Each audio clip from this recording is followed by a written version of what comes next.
They say blood doesn't lie. Mine certainly didn't. The moment Alpha King Rodrigo Sebastián de Luna saw the crimson mark on my wrist, that twisted serpentine scar that pulsed with dark magic, he recoiled as if I'd struck him. His rejection wasn't just personal. It was a decree. A death sentence wrapped in royal authority. "You are cursed, Esperanza Maria," he said, his voice cold as winter steel. "You will never be my mate. You will never be anyone's mate. Leave my territory before nightfall, or I will have you executed as a threat to the pack." Left. What choice did I have? A cursed she-wolf has no rights, no protection, no future. I became a wanderer, surviving on scraps and sleeping in caves, always moving, always alone. For 3 years I lived like a ghost among wolves, invisible and unwanted. Until the night everything changed. The night I heard the desperate howl that would alter the course of my miserable existence. The night Alpha King Rodrigo Sebastián de Luna came crawling to the cursed wolf he'd thrown away, because the woman he truly loved, his beautiful mate Catalina Isabel, lay dying. And somehow, impossibly, my cursed blood was the only thing that could save her.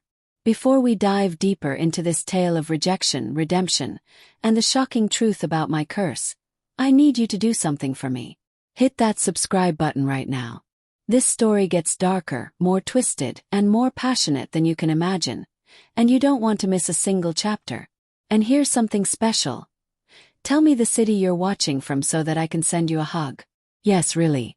Drop your city in the comments because this journey we're about to take together, it's going to shake you to your core, and I want to know where my fellow survivors are watching from. Now, let's begin where all tragic stories begin, with a moment of hope right before it's ripped away. My name is Esperanza Maria Consuela de los Rios, and I was born under a blood moon. The pack elders said that was the first sign. The second was the stillbirth of my twin brother, who came out twisted and cold, his tiny body already claimed by death. The third sign was the mark that appeared on my wrist when I turned 16, a scar that looked like a serpent devouring its own tail, black as midnight and cold to the touch. My mother, Dolores Francisca, tried to hide it. She wrapped my wrist in thick bandages and told everyone I'd burned myself helping with the forge. But marks like mine don't stay hidden. Magic has a way of announcing itself, of screaming its presence to anyone with eyes to see and ears to hear. I grew up in the Azure Moon Pack, a mid-sized territory in the mountain regions, where the air was thin and the traditions were thick. We were simple wolves, farmers and hunters, living by the old ways. My father, Bernardo Miguel, was a warrior who'd lost his leg in a border dispute.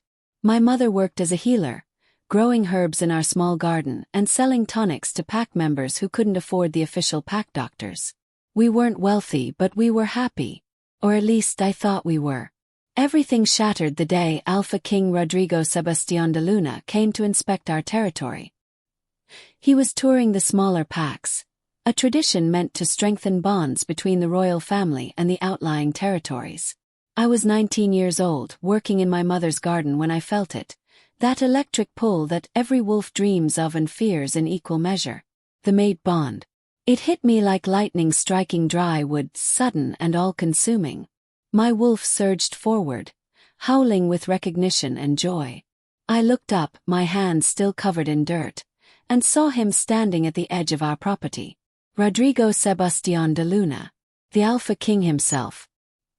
He was magnificent, tall and broad-shouldered, with dark hair that fell to his collar and eyes like molten amber. Power radiated from him in waves that made my knees weak. And for one perfect crystalline moment, I saw recognition in those amber eyes. He felt it too. A bond. The connection that the moon goddess herself had forged between our souls. Then his gaze dropped to my wrist, where my sleeve had fallen back, exposing the mark. The recognition in his eyes transformed into horror, then disgust, then cold fury. "No," he said, his voice carrying across the garden with alpha command. "Absolutely not." My mother rushed out of the house, wringing her hands. My father hobbled behind her, face pale. They knew. Everyone knew what was happening. "Your Majesty," my father said, bowing low. Please, if we could just. Silence, Rodrigo commanded, and my father's words died in his throat, choked off by the Alpha's will. Rodrigo stepped forward, his eyes never leaving mine. Show me your wrist. It wasn't a request. I extended my arm, the mark fully visible now in the afternoon sunlight. The serpent seemed to writhe, though I knew that was impossible. It was just a scar, just a mark, just the thing that had defined and destroyed my entire life. Rodrigo leaned close, studying it with an expression I couldn't read. For a moment I thought I saw something, pity, regret. But then his face hardened into stone. This wolf bears the curse of Ouroboros, he announced, his voice loud enough for the gathering crowd to hear. Word had spread fast, as it always did in small packs. Dozens of wolves had assembled, watching the drama unfold. The serpent's mark. It is a dark magic, a stain upon the bloodline. Any wolf bearing this curse is forbidden from mating, from holding rank, from participating in pack rituals. But she's your mate, my mother cried out, tears streaming down her face. The moon goddess chose. The moon goddess makes mistakes, Rodrigo said coldly. Or perhaps this is a test. Either way, I reject this bond. I, Rodrigo Sebastián de Luna, Alpha King of the Northern Territories, hereby reject Esperanza Maria Consuela de los Rios as my mate. I sever the bond between us. I cast her out from my presence and protection. The words hit me like physical blows. Each syllable was a knife twisting in my chest. The mate bond, which had burned so bright just moments ago, began to shrivel and die. I felt it withering inside me, felt the connection to him tearing away like skin being peeled from flesh. I collapsed to my knees, gasping. The pain was indescribable. Every wolf knows that rejection is the worst agony our kind can endure. It's worse than silver through the heart, worse than wolfsbane in the veins. It's the death of possibility, the murder of hope. Do you accept this rejection? Rodrigo asked, and there was something in his voice now. Something that might have been pain, though his face remained impassive. I looked up at him through tears. Part of me wanted to refuse, to fight, to demand that he honor the bond the goddess had given us. But I saw the resolution in his eyes. I saw the fear beneath the anger. He was terrified of my curse, of what it might mean for him, for his bloodline, for his kingdom. And beneath it all, I saw something else. A shadow of another woman, perhaps. A memory or a hope that had nothing to do with me. I accept, I whispered. The bond shattered completely. I felt it break apart inside me, felt pieces of my soul crumbling away with it. I screamed, doubling over in the dirt of my mother's garden, and Rodrigo turned away. You have until nightfall to leave Azure Moon territory, he said without looking back. If you're still here when darkness falls, I will consider it an act of defiance, and I will have you executed. This is not cruelty. This is protection, for my pack, for my bloodline, and yes, even for you. A cursed wolf has no place in civilized society. Perhaps in exile, you'll find whatever dark purpose the goddess intended for you. He walked away, his royal guard falling into step behind him. The crowd parted for him like water around stone, and then they turned their eyes on me. I saw the pity in some faces, the relief in others, the fear in most. No one wanted to be associated with the cursed wolf. No one wanted my taint spreading to them. My parents helped me inside. My mother sobbed while my father sat silent, his face gray with shock and grief. They helped me pack a small bag, clothes, some dried food, a waterskin, a hunting knife that had belonged to my grandfather. My mother pressed a small wooden box into my hands. "What's this?" I asked, my voice hoarse from screaming. "Herbs," she said quietly. "For pain, for sleep, for ending things if it becomes too much to bear." I stared at her, understanding the implication. She was giving me a way out. A way to escape the suffering if exile proved too cruel. "Mama, I know about the curse," she whispered, glancing at the door to make sure my father wasn't listening. "I've always known. It's not what they think, Esperanza. The Ouroboros mark isn't a curse, it's a key. A lock and a key all in one. Your blood. Your blood has power they can't understand. Power that terrifies them. What kind of power? I don't know exactly. My grandmother had it, though hers was fainter. She told me stories before she died. Stories about the first wolves, about magic that existed before the packs, before the hierarchies. The mark chooses its bearers. You were chosen for something, my daughter. Something important. It doesn't feel important, I said bitterly. It feels like a death sentence. Maybe it's both. She kissed my forehead, pressing the box firmly into my hands. Survive, Esperanza. Survive, and maybe one day you'll understand why this happened. I left before sunset, walking into the forest with nothing but my bag and my broken heart. I didn't look back. Couldn't. If I had looked back, I might have stayed, might have begged, might have degraded myself further. Better to walk forward into the unknown than to grovel before wolves who saw me as a monster.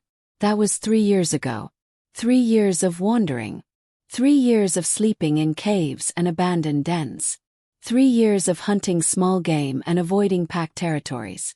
3 years of loneliness so profound it became a physical thing, a weight I carried everywhere. I learned to survive.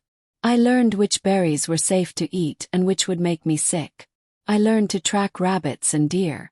I learned to move silently through the forest, to erase my scent, to become invisible. Most importantly, I learned to avoid other wolves. Cursed wolves don't get a warm welcome anywhere. The few times I encountered other packs, they either drove me away with violence or tried to capture me, believing that cursed wolves brought bad luck that could only be neutralized by death. I became very good at running. I also learned something else. Something my mother's cryptic words had hinted at. My blood was different. Started small.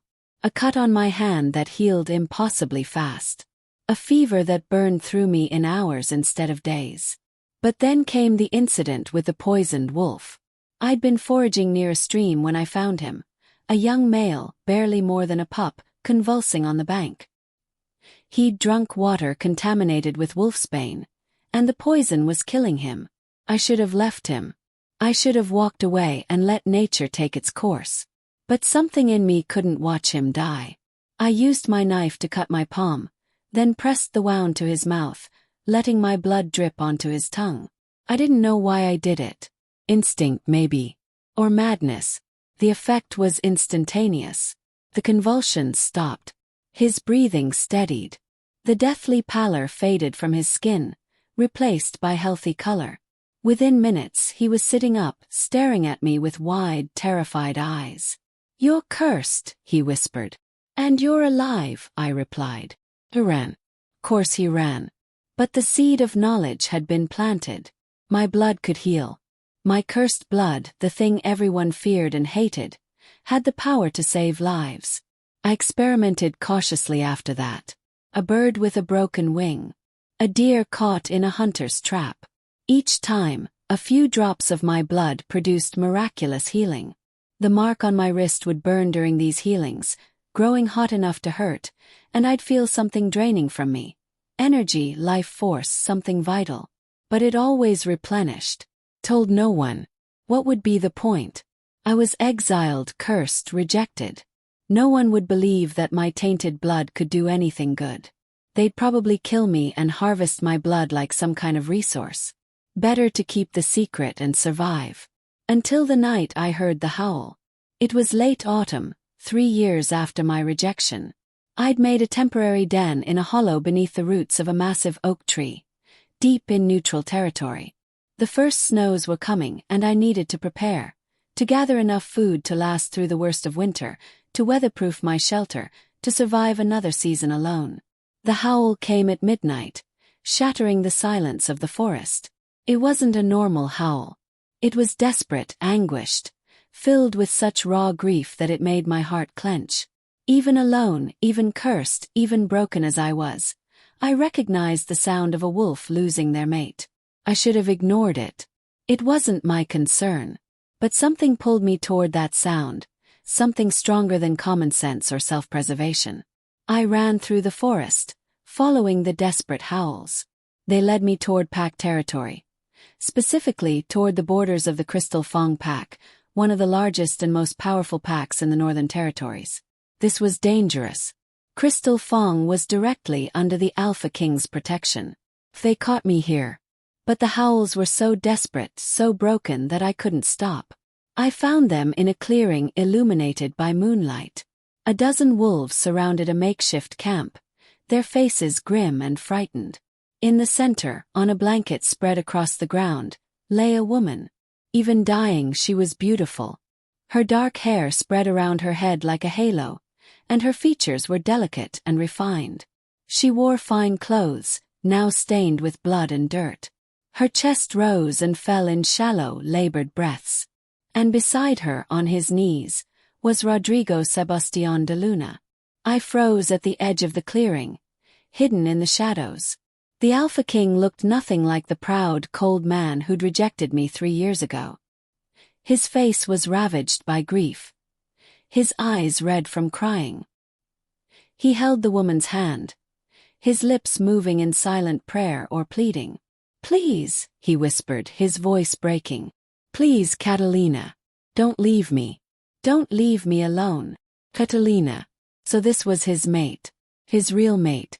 The woman he'd chosen after rejecting me. A healer knelt on the woman's other side, his face grave.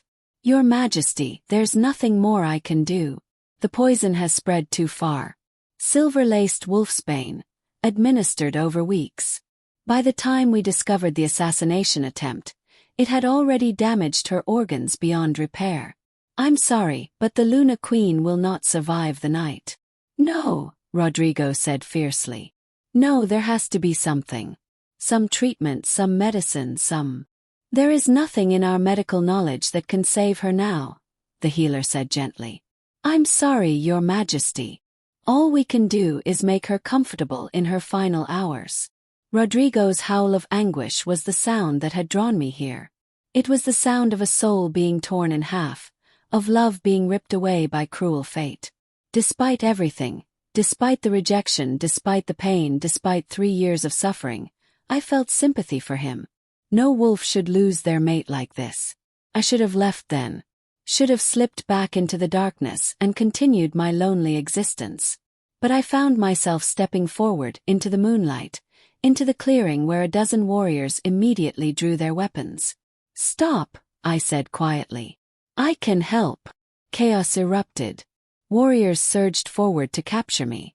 Someone shouted about a cursed wolf invading pack territory. The healer stumbled backward in shock. But Rodrigo's head snapped up, and his amber eyes locked onto mine. Recognition flared in those eyes. Then shock. Then something complicated and painful. "Esperanza," he whispered. "Hello, Rodrigo," I said, keeping my voice steady despite my racing heart. "Your mate is dying. My blood can save her." Silence fell over the clearing like a heavy blanket. Everyone stared at me as if I'd lost my mind. Maybe I had. Maybe 3 years of isolation had finally broken something essential in my psyche. Rodrigo stood slowly, his body tense as a drawn bowstring. "What did you say?" "My cursed blood," I said clearly, holding up my marked wrist so everyone could see it. "It can heal. I've tested it. I know it works. A few drops of my blood, and your mate will survive." "That's insane," the healer sputtered. "Cursed blood is toxic, corrupting. It would kill her faster than the poison." "Would it?" "Yes. Because from where I'm standing, she's already dying. What do you have to lose by letting me try?" "This is a trick," one of the warriors growled. "Some scheme by the cursed wolf to—" "To what?" I interrupted. "Harm the woman who has everything I wanted. The woman who took my place as the Alpha King's mate." I laughed bitterly. Trust me, if I wanted revenge, I'd just walk away and let nature take its course. But I'm not that person. I'm not cruel, even if you all think I'm cursed. Rodrigo moved toward me slowly, each step measured and careful. When he was close enough to touch, he stopped. This close, I could see how much he'd aged in 3 years. There were lines around his eyes that hadn't been there before, silver threading through his dark hair. He looked exhausted, haunted. "Why would you help her?" he asked softly. "After what I did to you." "Because she doesn't deserve to die," I said simply. "And because maybe, just maybe, my curse has a purpose beyond making me suffer. My mother told me the mark was a key. Maybe this is what it unlocks, the ability to save lives, even lives of people who would never save mine." He studied me for a long moment, those amber eyes searching my face for what? Deception. Malice. Instead, he seemed to find only weary truth. "If you're lying," he said quietly, "if this is some trick that harms Catalina, I will kill you myself. Slowly. Painfully. I will make your death last days." "If I'm lying, I'll deserve it," I replied. He stepped aside, gesturing toward the dying woman. "Save her." I moved to Catalina's side, kneeling on the blanket. Up close, I could see just how bad her condition was. Her skin had a grayish tinge, her lips were blue, and her breathing was so shallow it barely stirred her chest. The poison had ravaged her, turning her body into a battlefield. The healer tried to protest, but Rodrigo silenced him with a look. I pulled out my grandfather's hunting knife and drew it across my palm, opening a deep cut. Blood welled up immediately, dark red and viscous.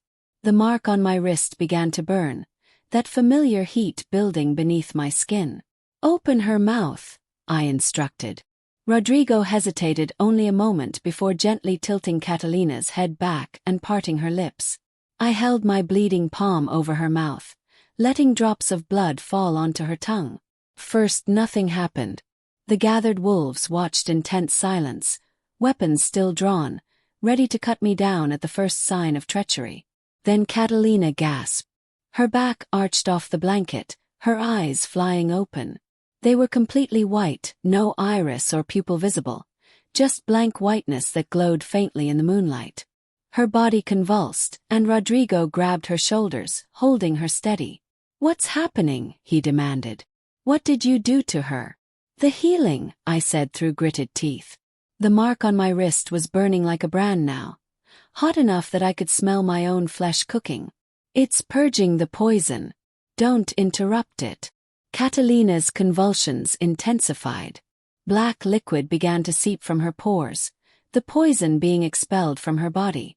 It was grotesque, terrifying to watch, and I heard several warriors gagging at the sight. But I'd seen this before, in lesser forms.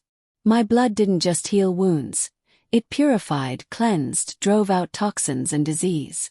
The mark on my wrist felt like it was trying to burn its way through to the bone.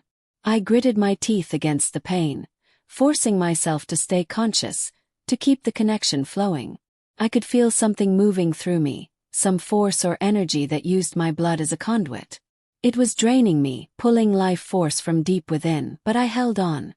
Finally, after what felt like hours but was probably only minutes, Catalina went still. The white glow faded from her eyes, revealing beautiful dark irises beneath. She took a deep, shuddering breath, her first real breath in who knew how long, and color flooded back into her cheeks. She was breathing normally. The deathly pallor had vanished.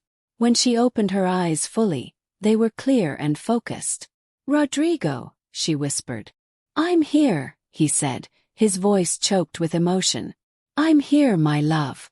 You're safe. You're going to be okay." She smiled weakly, then turned her head to look at me. Our eyes met, and I saw confusion there, along with curiosity. "Who?" she began. "Rest," I said quietly, pulling my hand back and wrapping it in a strip of cloth from my bag. "You've been through an ordeal. Just rest." I tried to stand, but my legs wouldn't cooperate. The healing had taken more from me than I'd expected. The world tilted sideways, and I felt myself falling. Strong arms caught me before I hit the ground. Rodrigo's arms.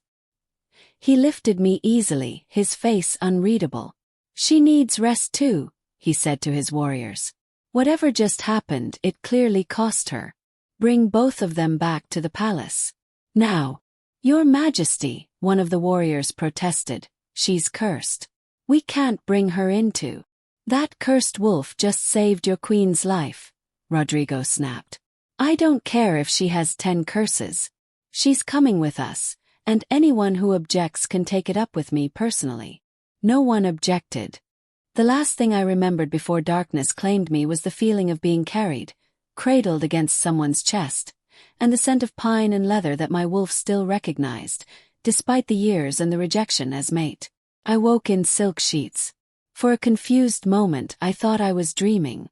The last time I'd slept in a real bed was before my rejection, in my parents' modest cottage. Since then it had been dirt, caves, and if I was lucky, a pile of leaves. But this bed was real.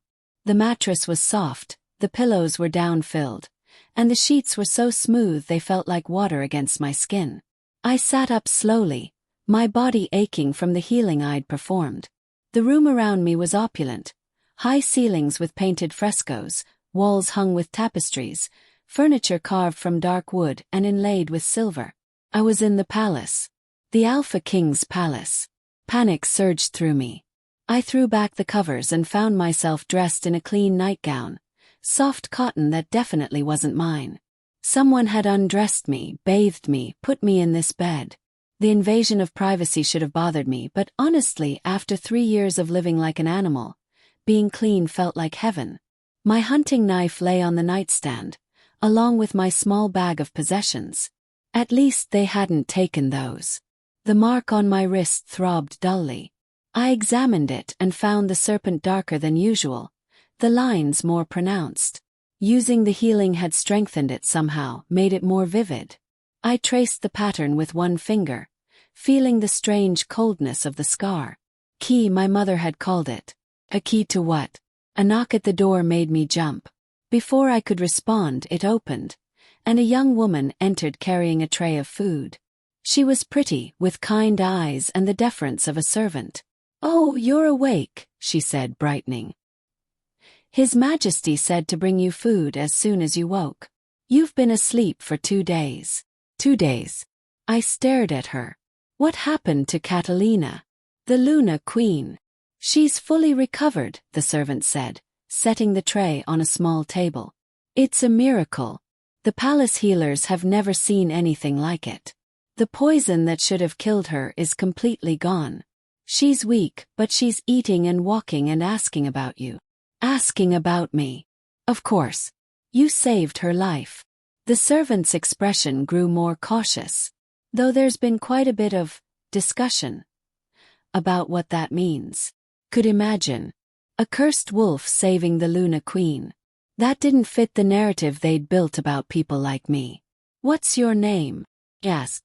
"Lucia Isabel, miss. I've been assigned to attend to you." "Attend to me?" I laughed without humor. "I'm a prisoner, Lucia. Let's not pretend otherwise." She looked uncomfortable. "His Majesty has asked that you remain in the palace as a guest until he can speak with you properly. You're not a prisoner. You're free to move about the residential wing, though guards will accompany you for security purposes." By security purposes. Translation: to make sure I didn't escape or cause trouble. "Where are my clothes?" asked. "Being cleaned. But we've provided you with appropriate attire." She gestured to a wardrobe in the corner. "His Majesty insists you be treated with respect and comfort." Guilt, I thought. Rodrigo felt guilty for rejecting me. Guilty that I'd saved his mate when he'd thrown me away like trash. Well, guilt was better than hostility, I supposed. I ate the food. Real bread, roasted meat, fresh fruit, and tried not to wolf it down like the starving creature I was. Lucia watched with barely concealed sympathy as I devoured everything on the tray.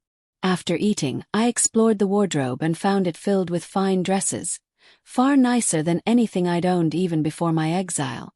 Someone had gone to considerable trouble to prepare for my stay here. The dresses were all in my size, which meant someone had been paying attention while I was unconscious. I chose the simplest dress I could find, dark blue wool with minimal embellishment, and let Lucia help me into it. The fabric felt strange against my skin after years of rough leather and homespun. "His Majesty has requested your presence in his study," Lucia said once I was dressed. "Whenever you're ready." "Let's get this over with," I muttered. She led me through halls that were simultaneously grand and intimate, designed to impress while remaining livable. Portraits of past Alpha Kings lined the walls, their painted eyes seeming to follow my movement. Guards stood at intervals, their expressions carefully neutral when they saw me, though I caught some of them staring at my wrist. The mark was visible below my sleeve. I'd stopped trying to hide it years ago. What was the point? Lucia stopped at a heavy wooden door and knocked softly. A familiar voice called for us to enter. Rodrigo's study was exactly what I'd expected. Shelves lined with books, a massive desk covered in papers and maps, a fireplace with a crackling fire. The Alpha King stood by the window, his back to us, staring out at the mountains in the distance. "You may go, Lucia," he said without turning. "Close the door." The servant bobbed a curtsy and left, closing the door with a soft click. I stood in the center of the room, waiting, my heart pounding. Finally, Rodrigo turned to face me. He looked better than he had in the clearing. Rested, clean, properly dressed in the fine clothes befitting his station. But his eyes were haunted, shadowed by emotions I couldn't read. "Sit," he said, gesturing to a chair by the fire. "Please." I sat, more because my legs still felt weak than because I wanted to obey. He took the chair opposite mine, maintaining a careful distance between us. "How do you feel?" he asked. "Like I healed someone from the brink of death using my own life force," I replied. "So tired, drained. But I'll recover." "The healers want to study you," he said carefully. "To understand how your blood works, what it can do. I've told them they must ask your permission first. And if I refuse, then they won't study you." His gaze was steady. "You're not a prisoner, Esperanza. Despite what you might think, despite our history, I won't force you to do anything against your will." I laughed bitterly. "You rejected me and threatened to execute me. Forgive me if I don't immediately trust your promises." He flinched as if I'd struck him. I know what I did was wrong. I was wrong." The admission hung in the air between us. "I was afraid," he continued quietly.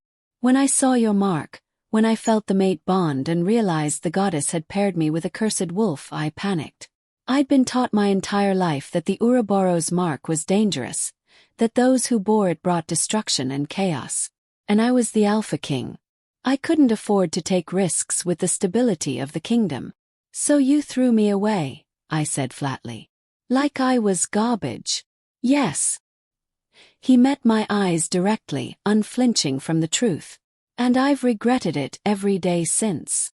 "You have a mate," I pointed out. "Beautiful Catalina, who you clearly love deeply. How much regret could you possibly feel?" "Catalina and I." He paused, choosing his words carefully. "Our bond is complicated. She wasn't my true mate. She was a political arrangement, a marriage designed to unite two powerful packs. But over time I grew to care for her, to love her in my way. And she became my mate through choice, through commitment, even if not through the goddess's design." "How romantic," I said dryly. "I'm not asking for your forgiveness," Rodrigo said. "I don't deserve it. But I am asking for your help. I already helped. I saved her life. And for that you have my eternal gratitude. But there's more at stake now." He leaned forward, his expression intense. "Someone tried to assassinate Catalina. Someone got close enough to poison her slowly over weeks. That means there's a traitor in the palace, someone with access to the Luna Queen's food and drink. And if they tried once, they'll try again." I saw where this was going. "You want me to stay, to be Catalina's personal antidote in case they poison her again." "Not just that. Your blood. The healers believe it might be able to cure other ailments. Injuries that would normally be fatal. Diseases that have no cure. You could save countless lives, Esperanza.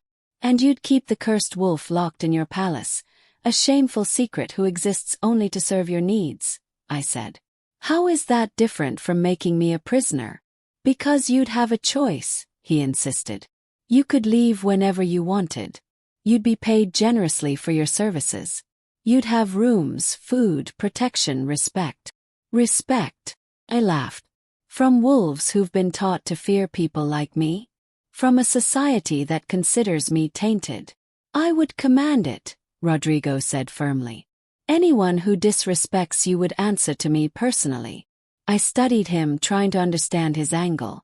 What did he really want from me? Redemption for his past sins? A useful tool? Or something more complicated? Why should I help you? Yes. Give me one good reason why I should stay in a place where I'm not wanted, among wolves who despise what I am, to serve the man who rejected me and the woman who replaced me. Rodrigo was quiet for a long moment. Then he said softly, because despite everything, you're still a good person. Because 3 years of exile didn't make you cruel or bitter enough to let an innocent woman die. Because somewhere inside you, there's still that young wolf who worked in her mother's garden, who believed in helping people. His words hit harder than I wanted to admit. And, he continued, because I think you're curious. You want to understand your curse, your gift. You want to know what it means, where it came from, what it can do. The palace has archives, ancient texts, records going back centuries. If there are answers about the Ouroboros mark, they're here. That got my attention.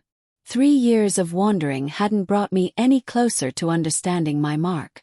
My mother's cryptic hints had been all I had to go on. But archives, historical records, that could actually provide real answers. I want access to everything, I said. Every book, every scroll, every record about curses and marks and ancient magic. No restrictions. Done. And I want my own space. Rooms far from yours and Catalina's. I don't want to see you more than necessary. Done. And I hesitated, then pushed forward. I want you to send word to my parents, to let them know I'm alive and safe. They don't deserve to spend the rest of their lives wondering if I died alone in some forest. Rodrigo's expression softened. I'll do better than that. I'll bring them here if they're willing to come. They can live in the palace, be close to you. I hadn't expected that. The offer was so generous it immediately made me suspicious. Why would you do that? Because I took their daughter from them, he said simply. Because my rejection destroyed their lives too. Your father lost his position in the pack. Your mother's healing practice was shunned. They've suffered enough for my mistakes. I felt tears prickling at my eyes and blinked them back furiously. I hadn't cried in 3 years. I wasn't about to start now. Fine, I said. I'll stay. For now. But if I want to leave, you won't stop me. You have my word. We sat in silence for a moment, the crackling fire the only sound. Finally Rodrigo stood and I did the same. There's someone who wants to meet you, he said. If you're feeling strong enough. I knew who he meant. Catalina. She's been asking about you constantly. She wants to thank you personally.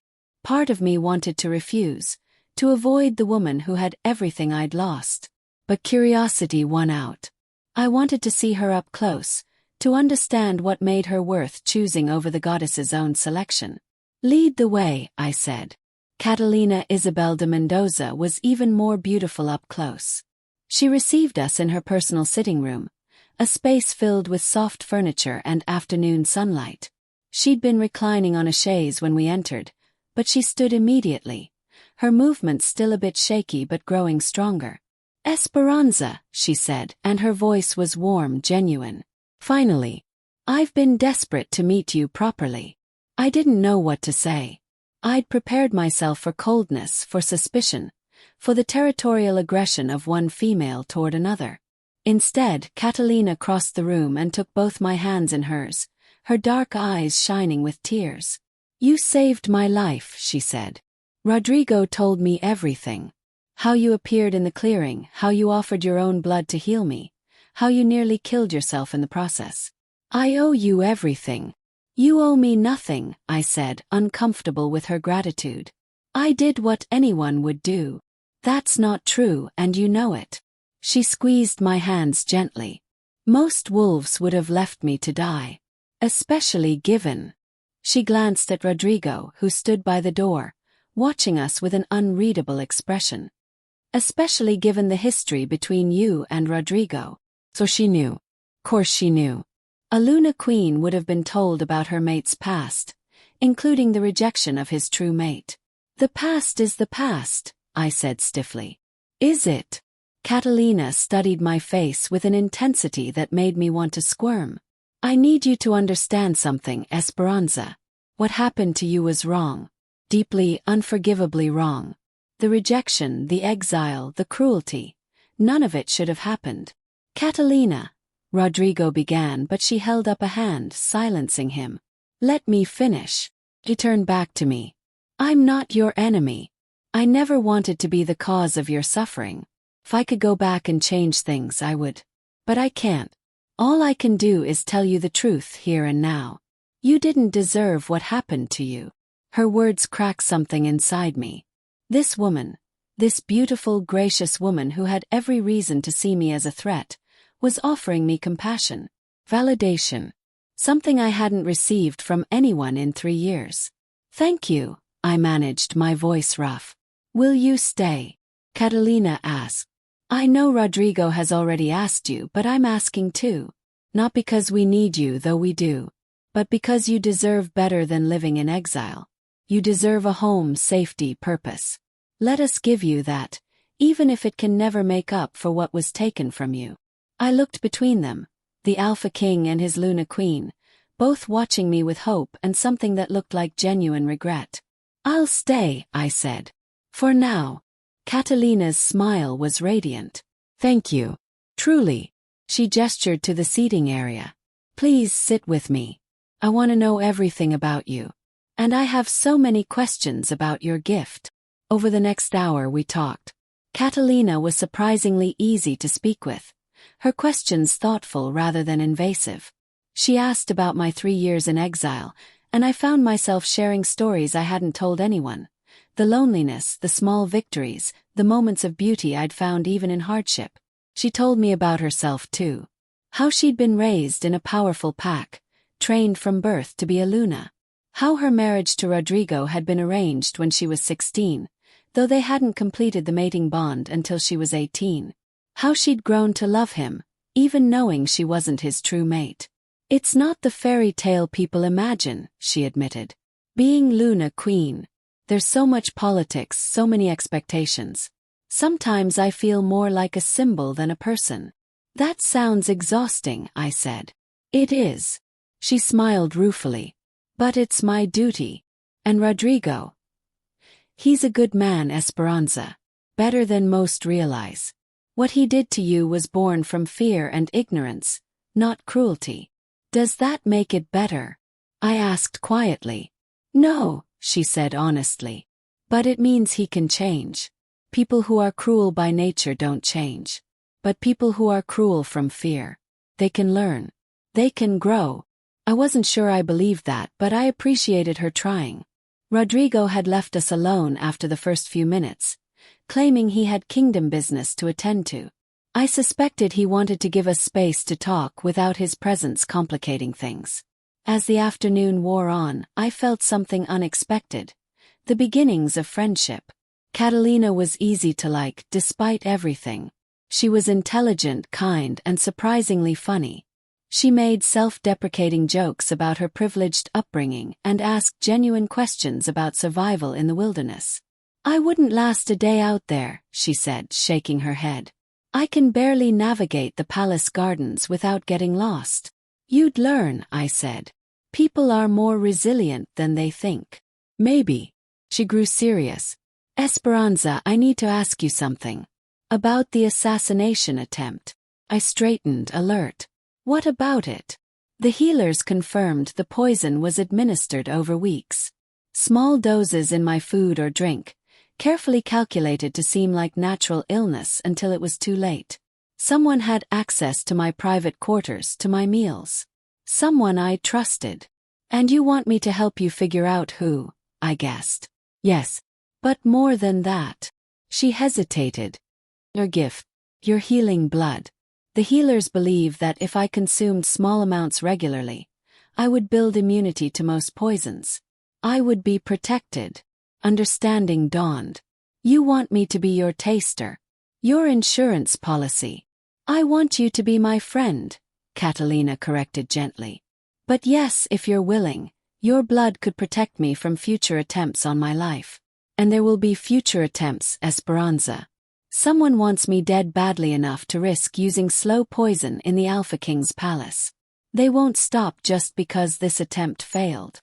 She was right, of course. Whoever had tried to kill her would try again. And next time they might succeed. How much blood are we talking about? Yes. The healers estimate a few drops daily would be enough. Not enough to weaken you, but enough to keep me protected. Thought about it.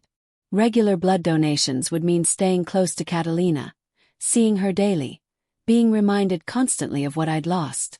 But it would also mean having purpose, being useful, protecting someone who'd shown me more kindness in one afternoon than most wolves had in my entire life. I'll do it, I said. On one condition. Name it. You help me investigate the assassination attempt. I want to know who tried to kill you. And I want to make sure they don't succeed next time. Catalina's eyes gleamed with something fierce and satisfied. Deal. Welcome to the palace, Esperanza Maria. I have a feeling life is about to get very interesting. She had no idea how right she was. The routine established itself quickly. Every morning I would go to Catalina's chambers, make a small cut on my palm, and let a few drops of blood fall into her morning tea. The mark on my wrist would warm during these donations, but not burn like it did during major healings. It was manageable, sustainable. In return, I had access to the palace archives. The archives were vast, sprawling beneath the palace in a labyrinth of stone chambers. Thousands of books, scrolls, and documents dating back centuries, all carefully preserved and catalogued by a team of elderly scholars who viewed me with deep suspicion. I spent my days there, searching for anything related to the Ouroboros mark. The scholars tried to restrict my access at first, but Rodrigo had given explicit orders. I was to have full access to everything, no exceptions. I found references scattered across dozens of texts. The mark appeared throughout history, always rare, always feared. Those who bore it were called different names in different eras. Blood witches, serpent-touched, the cursed healers, the moon's mistakes. But one thing remained consistent. They all had the power to heal with their blood. In an ancient text written in Old Tongue, I found a passage that made my blood run cold. The Ouroboros mark appears when the world stands at a threshold. Its bearers are chosen by forces older than the moon goddess, older than the wolf packs themselves. They are keys to a door that should never be opened. Their blood can heal, but it can also transform. Can save, but it can also destroy. Beware the one who bears the serpent's mark, for they are both salvation and doom incarnate. Salvation and doom. That was encouraging. Another text, this one from a century ago, described a woman named Xiomara Beatriz who'd borne the mark. She'd been able to cure any disease, heal any wound. The local pack had worshipped her like a goddess, until her power grew too strong. The text claimed she'd started bringing the dead back to life, but they came back wrong. Changed. Eventually, the pack had killed her, burning her body to ash and scattering it across running water. I closed that book with shaking hands. Was that my future? Would my power keep growing until it corrupted me, turned me into something monstrous? Interesting reading. I jumped, spinning to find Rodrigo standing in the doorway of the archive chamber.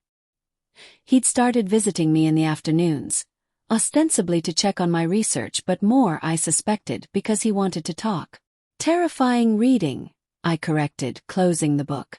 Did you know there are at least 15 documented cases of people with my mark being executed by their own packs? I didn't, he said, moving closer. But I'm not surprised. Fear makes people cruel. Speaking from experience. I couldn't keep the edge from my voice. He winced but didn't deny it. Yes, I was cruel to you out of fear. I know that. I've known it since the day I rejected you. Then why didn't you come find me? I demanded. Why didn't you take back the rejection, apologize, try to make things right? Because I'd already bonded with Catalina, he said quietly. The rejection was complete. The bond between us was severed. Even if I'd found you, I couldn't have given you what the goddess intended. I couldn't have been your mate. All I could have offered was... What? Pity. A position as a mistress. You deserved better than that. So instead you offered me nothing, I said bitterly. You let me think I was worthless, that my curse made me unlovable. Do you have any idea what that did to me? I can imagine, he said, and there was real pain in his voice. I've had 3 years to imagine it, Esperanza. 3 years of wondering if you were alive or dead. 3 years of guilt eating away at me. I don't expect forgiveness. I just want you to know that I'm sorry. Truly, deeply sorry. I wanted to stay angry. Anger was safe, familiar. But looking at his haunted eyes, seeing the genuine remorse there, I felt my rage beginning to crack. Sorry doesn't fix anything, I said, but my voice was softer now. I know. But it's all I have to offer. He gestured to the books surrounding us. Have you found anything useful? Anything about controlling or strengthening your gift? I shook my head. Most of the texts just document what people with a mark could do, not how they did it. And most of the accounts end with the bearer either going mad or being killed. Not exactly encouraging. There has to be more, Rodrigo said. The mark wouldn't exist if it didn't serve a purpose. The goddess, or whatever power creates these marks, doesn't make mistakes. You said the goddess makes mistakes, I reminded him. When you rejected me, I was wrong about a lot of things. He moved to the shelf I'd been searching and pulled down a heavy tome. Have you looked at the texts from the First Age? Before the packs were organized into kingdoms? Not yet. The scholar said those texts are too fragile to handle without special permission. You have my permission. He handed me the book carefully. This is a chronicle from the first wolves, the original packs that emerged after humans became wolves. If there are answers about the origin of the mark, they might be here. I opened the book carefully. The pages were yellowed with age. The writing faded but still legible. It was written in an archaic dialect, difficult to read, but I managed to make out sections. One passage caught my attention. In the beginning, all wolves were one. We were neither alpha nor omega, neither strong nor weak. We were equal, connected by bonds of pack that transcended hierarchy. But then came the fracture, a great magical catastrophe that split our kind into the hierarchies we know today. The alpha bloodlines emerged, gifted with strength and leadership. The omega bloodlines were created, blessed with empathy and connection. And the cursed bloodlines were born, bearing marks of the ancient magic that had broken our unity. These marked ones were not curses, but compensations. Their gifts were meant to balance what was lost in the fracture. The Ouroboros mark specifically was given to those whose blood could remember the time before separation, when healing was shared among all wolves, when one's strength could become another's recovery. But the marked ones paid a price: isolation, fear, suffering. For a power meant to unite was instead used to divide. I read the passage 3 times, my heart pounding. It's not a curse, I whispered. The mark isn't a curse. A scar. A remnant of something that was broken.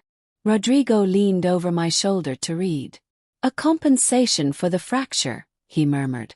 Your ability to heal with your blood is an echo of an older magic, before wolves were divided into hierarchies. Which means everyone who feared me, everyone who rejected and hated me, was wrong. I felt tears burning in my eyes. I'm not cursed. I'm not tainted or evil. I'm just marked by history. Esperanza, Rodrigo began, but I stood abruptly, the book falling closed. I need air, I said, moving toward the door. I need to think. He didn't try to stop me. I fled the archives, my mind reeling with revelations. All those years of suffering. All that shame and fear and self-loathing. And it was based on a misunderstanding, a misinterpretation of ancient magic that no one had bothered to research properly. I found myself in the palace gardens, walking aimlessly among the autumn flowers. The sun was setting, painting the sky in shades of orange and gold. It was beautiful, and I realized I'd stopped noticing beauty somewhere during my exile. I'd been too focused on survival, on simply making it through each day. "There you are." Catalina's voice came from behind me. "Lucia said you seemed upset." I turned to find the Luna Queen approaching, wrapped in a thick shawl against the evening chill. She looked healthy now, vibrant and alive. My daily blood donations were working. "I found something in the archives," I said. "About the mark. About what it really is. And it's not a curse. Never was. It's an ancient gift, a remnant of magic from before the wolf packs were divided into hierarchies. I've been hated and feared for having a gift." Catalina's expression was sympathetic. "That must be difficult to accept." "Difficult?" I laughed harshly. "I lost everything because people were ignorant. My mate, my family, my home, 3 years of my life. All because no one bothered to understand what the mark really meant." "You're right to be angry," Catalina said gently. "What happened to you was unjust. But Esperanza, you have a choice now. You can stay angry, can let that injustice define you. Or you can move forward. You can use this knowledge, this gift, to help others. To make sure no one else suffers the way you did." "That sounds like a lot of responsibility for someone who just wants to survive," I muttered. "Maybe. But I don't think you're the kind of person who can just survive." She smiled. "You saved my life when you had every reason to let me die. That tells me you're meant for more than just getting by." Before I could respond, a guard came running into the garden, his face pale with fear. "Luna Queen. We found another body." Catalina's expression hardened. "Show me." We followed the guard through the palace to a storage room near the kitchens. Inside, sprawled across sacks of grain, was a young woman in servant's clothes. Her face was twisted in agony, foam dried around her mouth. "Poison?" Catalina asked. The head healer, who'd been summoned simultaneously, examined the body and nodded grimly. "Same type that was used on the Luna Queen. Silver-laced wolfsbane. She would have died quickly." "Who is she?" asked. "Mariana Dolores," the guard said. "She worked in the kitchens. Specifically, she helped prepare the Luna Queen's meals." The implications were clear. This woman had either been the poisoner, or she'd discovered who was poisoning Catalina's food and been killed to silence her. "Search her quarters," Rodrigo commanded, appearing in the doorway. "Find everything. Letters, personal effects, anything that might explain what happened." As the guards moved to obey, I knelt beside the body. Something about the woman's position bothered me. Her hand was outstretched, fingers curled as if she'd been trying to grab something. I looked at what lay near her hand, a scrap of paper, partially hidden beneath a grain sack. I pulled it out carefully and read the words written in shaky handwriting. "The Alpha King's true mate must die. Only then will the bloodline be pure. Only then will the prophecy be fulfilled." My blood ran cold. I showed the note to Catalina and Rodrigo. "True mate," Catalina read, confused. "But you rejected," she stopped, understanding dawning. "They mean Esperanza. Someone wants her dead." "Why?" I demanded. "I'm not a threat to anyone." "Your blood," Rodrigo said grimly. "Your gift. Someone sees it as a threat." "Or," Catalina said slowly, "someone knows something we don't. Something about the prophecy mentioned in this note." We stood in the storage room, surrounded by the smell of death and grain, and I realized my peaceful research days were over. Someone wanted me dead. And until we figured out who and why, every day in the palace would be a battle for survival. But I'd survived 3 years in exile. I could survive this too. "We need to find out about this prophecy," I said firmly. "Whatever it is, it's connected to my mark, to the assassination attempts. We solve the mystery, we stop the killer. Rodrigo nodded. Agreed. I'll assign guards to you personally. You're not to go anywhere alone. I work better alone, I protested. And you'll die alone if someone catches you unprotected, he said sharply. Please, Esperanza. Let me protect you this time. Let me do what I should have done 3 years ago. The raw emotion in his voice made me pause. This wasn't just about duty. He was genuinely terrified of losing me again. Fine, I agreed. But the guards stay outside the archives. I need space to work. Done. As we left the storage room, Catalina took my arm. Welcome to Palace Intrigue, she said wryly. It's not nearly as glamorous as people think. I'm starting to realize that, I replied. What I didn't say was that I was starting to realize something else too. The mark on my wrist was warm, warmer than it should be. And in the presence of the dead woman's body, it had pulsed with something that felt almost like recognition. Whatever this prophecy was, whatever dark purpose someone had for wanting me dead, my mark was connected to it. And deep down, in a place I didn't want to examine too closely, I suspected that the ancient text had been right. I was both salvation and doom. The question was, which would I become? The next 3 days were a blur of research and revelation. I practically lived in the archives, guarded by 2 silent warriors who stood outside while I dove deeper into ancient texts. Rodrigo joined me when he could, helping to translate the most archaic dialects. Catalina sent food and coffee, keeping my energy up. The dynamic between us was strange. We were becoming something like friends, or perhaps allies bound by necessity. The initial awkwardness was fading, replaced by a working rhythm that felt almost comfortable. It was Rodrigo who found the prophecy. He burst into the archive chamber late one evening, his eyes bright with discovery and dread in equal measure. I'd been dozing over a text about blood magic, exhausted from days of searching. I found it, he said, spreading a scroll across the table. The prophecy they mentioned. I jerked fully awake, joining him at the table. The scroll was ancient, the parchment so old it felt like it might crumble at a touch. The writing was in old tongue, but Rodrigo translated as he read. When the serpent devours its tail, the cycle breaks. When cursed blood flows for royal veins, the hierarchy shatters. The marked one will rise with the power to heal or destroy, to save the kingdom or burn it to ash. 3 paths lie before her. The path of submission, where her gift serves others until she is drained dry. The path of isolation, where she turns her back on all wolves and lets the world burn. Or the path of transformation, where she claims her true power and reshapes the order of packs forever. The Alpha bloodlines fear the 3rd path most, for it would end their reign. They will seek to control the marked one, to bind her gift to their purposes, or failing that, to destroy her before she can choose transformation. But the marked one cannot be controlled. She will choose her path, and all wolves will live with the consequences. Silence fell after he finished reading.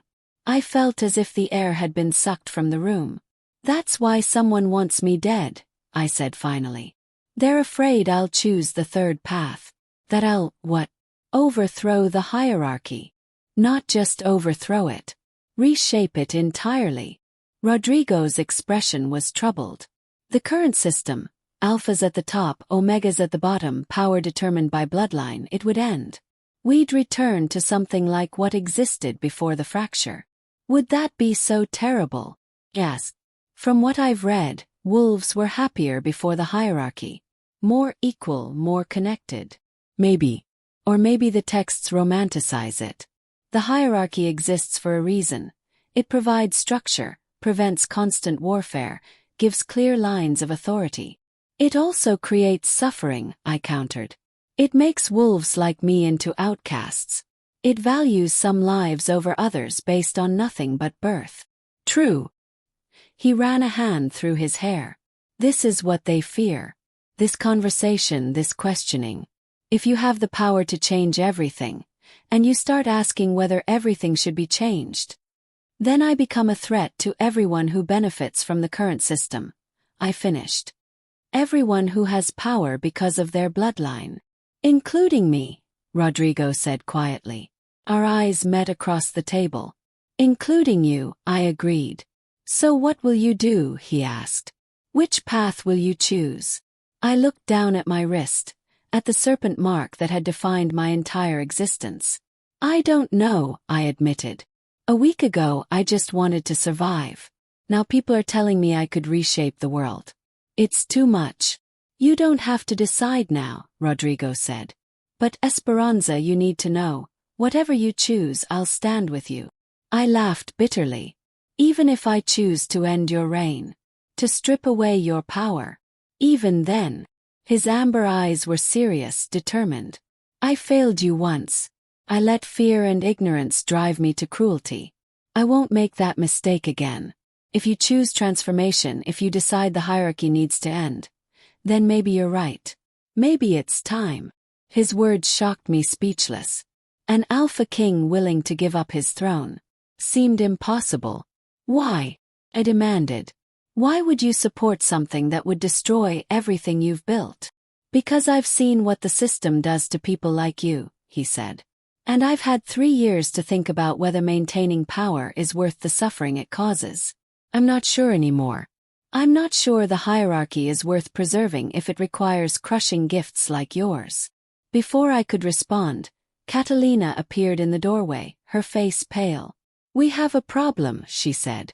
Several of the noble families have heard rumors about Esperanza, about the prophecy. They're calling for an emergency council. How did they hear? Rodrigo demanded. Someone leaked information. Deliberately. Catalina's expression was grim. They're gathering in the throne room now. They're demanding that you either imprison Esperanza or execute her as a threat to the kingdom. My stomach dropped. So it's happening. The prophecy said they'd try to control or destroy me. They can demand all they want, Rodrigo said coldly. I'm still the Alpha King. They can't force me to. They have votes, Catalina interrupted. The Noble Council has the power to overrule you if they have sufficient consensus. It's ancient law, designed to prevent tyranny. If they unite against you, they can legally demand Esperanza's imprisonment. Then I'll fight them, Rodrigo said. No, I said firmly. Both of them turned to look at me. I'll face them myself. I'll go to this council and answer their accusations. That's not safe, Rodrigo protested. They'll tear you apart. Maybe. But I won't hide like a coward. I won't let fear control me anymore. I stood rolling up the prophecy scroll. Besides, they should hear the truth. About the mark, about what it really means, about the lies they've been taught. Esperanza. I'm going, I said firmly. With or without your permission. Rodrigo studied me for a long moment, then nodded slowly. Then we go together. All 3 of us. United. Catalina smiled. The Alpha King, the Luna Queen, and the Marked One. That should make an impression. We made our way to the throne room, my heart pounding with each step. The guards at the doors looked uncertain when they saw me, but Rodrigo's glare sent them scrambling to open the massive doors. The throne room was packed. Dozens of nobles had assembled, their faces ranging from curious to hostile. I recognized some of the most powerful families. The Velasquez pack, the Navarro clan, the ancient house of Salamanca. These were wolves whose bloodlines stretched back centuries, whose power was rooted in the very hierarchy the prophecy said I could destroy. Your Majesty, said a silver-haired man I recognized as Alfonso Mateo de Velasquez, head of the most powerful noble family.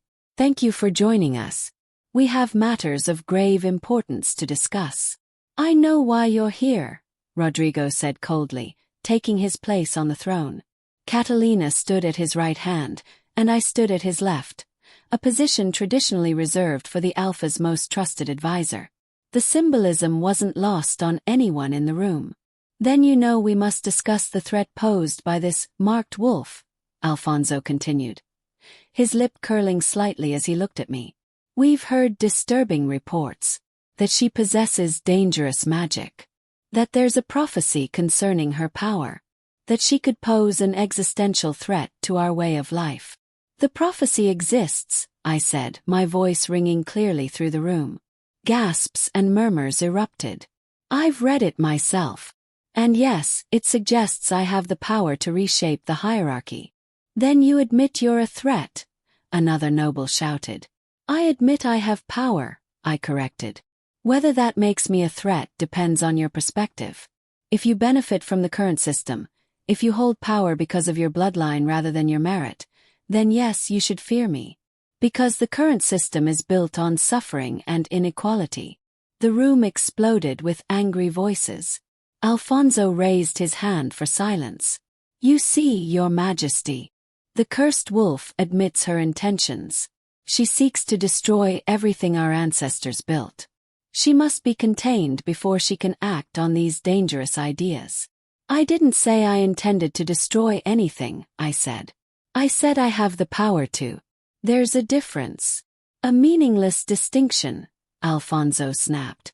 The fact that you possess such power makes you dangerous. We demand that you be imprisoned, your blood studied and controlled, your influence neutralized. Controlled. I felt my mark heating up, responding to my anger. You mean used. You want to imprison me so you can harvest my blood, use my gift for your purposes, and ensure I never become strong enough to challenge your authority. Is that so terrible? Alfonso asked. Your gift could save lives, protect our warriors, heal our sick. Why should you object to using it for the good of all wolves? Because all wolves means wolves you deem worthy, I shot back. You wouldn't use my blood to help Omegas, would you? Or rogues? Or the packless? My gift would serve only those who already have power. That's how society functions, Alfonso said coldly. The strong protect and guide the weak. The hierarchy exists for a reason. The hierarchy exists because it benefits you, I said. Not because it's right or natural. And I've found proof. I held up the scroll containing the prophecy. This prophecy dates from before the fracture, before the hierarchy existed. It describes a time when all wolves were equal, when power was shared rather than hoarded. The marks like mine aren't curses. They're remnants of that older magic. They're proof that another way is possible. Lies, someone shouted. Ancient superstition. Is it? Yes. Then explain my gift. Explain how my blood can heal, can purify, can save lives that your healers have given up on. That's not a curse. That's the power the prophecy describes. The power to transform. Rodrigo stood from his throne. Enough, he said. His alpha command rolling through the room. I've heard your concerns, Alfonso. Understand your fear. But I will not imprison Esperanza Maria. She saved my mate's life. She has committed no crime. She poses no immediate threat. But she could, Alfonso insisted. Your Majesty, be reasonable. The prophecy clearly states. The prophecy states she has choices, Rodrigo interrupted. 3 paths. She hasn't chosen yet. And I will not punish her for possibilities. Then you're a fool, Alfonso said. His voice dripping with contempt. You let your guilt over rejecting her cloud your judgment. This marked wolf has bewitched you, and you're too blind to see it. The temperature in the room seemed to drop. Insulting the Alpha King directly was a serious offense. Watch your tongue, Alfonso, Rodrigo said softly, dangerously. You're speaking to your king. A king who values a cursed outsider over the safety of his kingdom, Alfonso countered. A king who has lost his way. Murmurs of agreement rippled through the assembled nobles. I felt the shift in the room, the turning of tide. These wolves weren't just afraid of me. They were questioning Rodrigo's authority. They were considering rebellion. I call for a vote, Alfonso declared. As is our right under ancient law.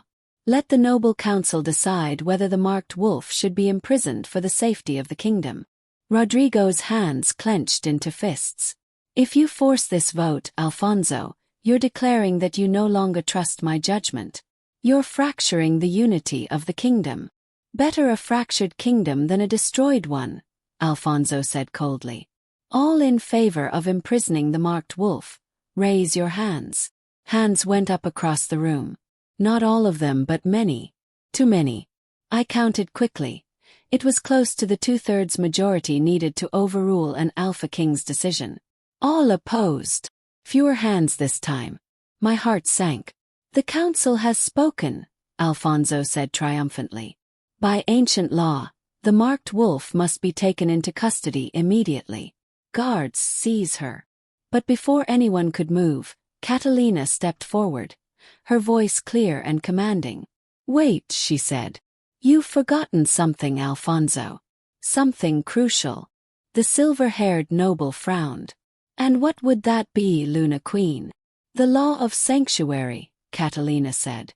Any wolf who has saved the life of the Luna Queen is granted permanent sanctuary in the royal household. They cannot be imprisoned, exiled, or executed without the Luna Queen's explicit consent. It's an ancient law, older than the council's voting rights. Older, in fact, than most of the traditions you claim to uphold. Alfonso's face paled. That law hasn't been invoked in generations. Because it hasn't been needed in generations, Catalina interrupted. But it still stands. I invoke it now. Esperanza Maria saved my life when I was dying from poison. By ancient law, she is under my permanent protection. No vote of this council can change that. The room erupted in chaos. Nobles shouted, argued, demanded explanations. But Catalina stood firm, her expression regal and unyielding. You can't do this, Alfonso sputtered. This is a perversion of the law. This is the law, Catalina said coldly. A law your own family helped write, Alfonso. Or have the Velasquez forgotten their own history? Alfonso looked like he'd swallowed something sour. He couldn't argue without admitting he'd forgotten his own family's legal traditions, a humiliation no noble could afford. This isn't over, he said finally. The marked wolf may have sanctuary, but that doesn't make her safe. Accidents happen even in the palace. Poison finds its way into unexpected places. The threat was barely veiled. Catalina stepped forward, her eyes flashing with anger. If anything happens to Esperanza, if she suffers so much as a paper cut from suspicious circumstances, I will personally investigate every noble family in this room. And I will not stop until I've uncovered every secret, every scandal, every buried sin you're all hiding. Do not test me on this, Alfonso. You won't like what I find. The noble backed down, but the hatred in his eyes was palpable. As you wish, Luna Queen. But know this, you've made powerful enemies today. Both of you. He swept from the room, and slowly, reluctantly, the other nobles followed. Within minutes, the throne room was empty except for Rodrigo, Catalina, myself, and a handful of trusted guards. I released a breath I hadn't realized I'd been holding. Thank you, I said to Catalina. That was incredible. That was terrifying, she corrected, but she smiled. I've never invoked that law before. I wasn't entirely sure it would work. You weren't sure. I stared at her. Well, I was mostly sure. About 70%. She laughed at my expression. Relax. It'll work. You're safe. For now. Alfonso meant what he said, Rodrigo said grimly. He's going to come after you. After all of us. Let him try, Catalina said fiercely. I'm done being poisoned, done being quiet, done playing the perfect Luna Queen who never challenges anyone. If they want a fight, they'll get one. I looked between them, this Alpha King who'd rejected me and this Luna Queen who'd defended me, and felt something shift in my chest. They weren't my enemies. Despite everything, despite the complicated history, they were on my side. We need to move faster, I said. Find out who's behind the assassination attempts, who leaked information about the prophecy. Because Alfonso is right about one thing. Accidents do happen. And we're all targets now. Over the following days we worked together, the three of us forming an unlikely alliance. Rodrigo used his authority to investigate the noble families. Catalina used her network of servants and informants to gather intelligence. And I continued researching in the archives, looking for answers about my mark, my power, and the prophecy. It was during one of these research sessions that I found something that changed everything. I'd been reading through the personal journals of previous Alpha Kings, looking for any mention of marked wolves. Most entries were mundane, records of hunts, diplomatic negotiations, family matters. But then I found an entry from 200 years ago, written by Alpha King Esteban Cristobal de Luna. I have done something terrible. Something that will haunt me until my dying day. A marked wolf appeared in my territory, a young woman bearing the Ouroboros symbol. I knew the prophecy, knew what she could become. And I was afraid. Afraid of losing my power, my kingdom, everything I'd built. So I didn't just reject her. I didn't just exile her. I made sure she could never choose the path of transformation. I bound her power using ancient blood magic, tied it to my own bloodline. As long as the Luna bloodline exists, as long as my descendants rule, no marked wolf can access their full power. They can heal, yes, but they cannot transform. They cannot reshape the hierarchy. I told myself it was necessary, that I was protecting the kingdom from chaos. But the truth is simpler and more shameful. I was protecting myself. I was preventing change because change frightened me. The binding spell is written below. It requires the blood of an Alpha King and the death of a marked wolf. The marked wolf's power is locked away, accessible only in small measures until... The entry ended there, the rest of the page torn away. Someone had deliberately removed the conclusion, the part that explained how to break the binding. My hands were shaking as I set down the journal. This was why my power felt limited, why healing exhausted me so much.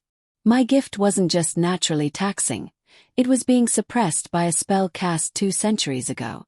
And if the spell could be broken, if I could access my full power. What did you find? Rodrigo's voice made me jump. He'd entered so quietly I hadn't heard him. I showed him the journal entry, watching his face as he read. The color drained from his cheeks. My ancestor did this, he whispered. He crippled marked wolves to preserve his own power. And every Alpha King since has benefited from that spell, I said quietly. Including you. He looked at me, anguish clear in his eyes. I didn't know. Esperanza, you have to believe me.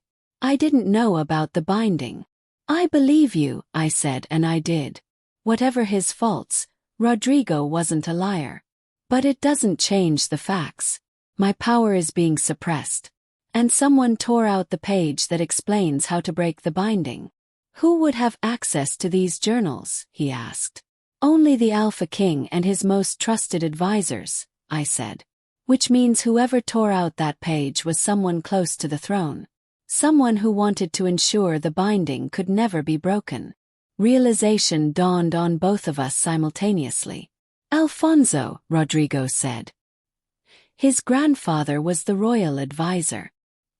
He would have had access to these journals. And he would have had reason to preserve the binding, I added. The Velasquez family is one of the most powerful noble bloodlines. If the hierarchy fell, they'd lose everything. He's not just trying to kill you, Rodrigo said slowly. He's trying to protect the binding, making sure you never get strong enough to break it on your own. Then we need to find that missing page, I said. Find out how to break the binding. Because Rodrigo, I felt it when I healed Catalina. Just for a moment I felt something vast beneath the surface. A power that was trying to break free. If I could access that, if I could break this binding. You could choose transformation, he finished. You could fulfill the prophecy. Maybe. Or maybe I could finally control my own fate. I met his eyes. But I need your help. The binding was cast with an Alpha King's blood. Breaking it might require the same. Then you'll have it, he said without hesitation. Whatever it takes, Esperanza. We'll break this spell. We'll free your power. And then you can choose your own path, whatever that may be. Even if I choose to end the hierarchy. To strip away your power. Even then, he said firmly. You were right when you said the system creates suffering. I've had time to think about it, to really examine what my reign is built on. And I'm not sure I like what I've found. Maybe it is time for change. Maybe the hierarchy has outlived whatever usefulness it once had. I stared at him. This alpha king who was willing to sacrifice everything for justice. For me. Why? I asked. Why are you willing to give up so much? He was quiet for a long moment. Then he said softly, because rejecting you was the biggest mistake of my life. Not just because of the maid bond, though that was part of it. But because in that moment I chose fear over compassion. I chose power over what was right. And I've regretted it every day since. He stepped closer, and I could feel the heat radiating from his body, smell the pine and leather scent that made my wolf whine with recognition. I can't undo the rejection, he continued. I can't give you back what I took away. But I can stand with you now. I can choose differently this time. I can choose you, even if it means losing everything else. My heart was pounding. Rodrigo. I'm not asking for forgiveness, he said quickly. I'm not asking for anything. I just need you to know that whatever you decide, wherever this path leads, I'm with you. Completely. Before I could respond, the door burst open. Catalina stood there, her face flushed with excitement and fear. I found something, she said breathlessly. One of the kitchen servants finally talked. She knows who poisoned me. And it's worse than we thought. We gathered in Rodrigo's private study. Catalina, Rodrigo, myself, and the frightened kitchen servant named Rosa Elena. The young woman was trembling, her eyes darting between us nervously. Tell them what you told me, Catalina urged gently. You're safe here. No one will hurt you. Rosa swallowed hard. It was the Luna Queen's personal attendant. Valentina Lucia.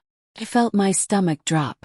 Valentina had been with Catalina for years, one of her most trusted servants.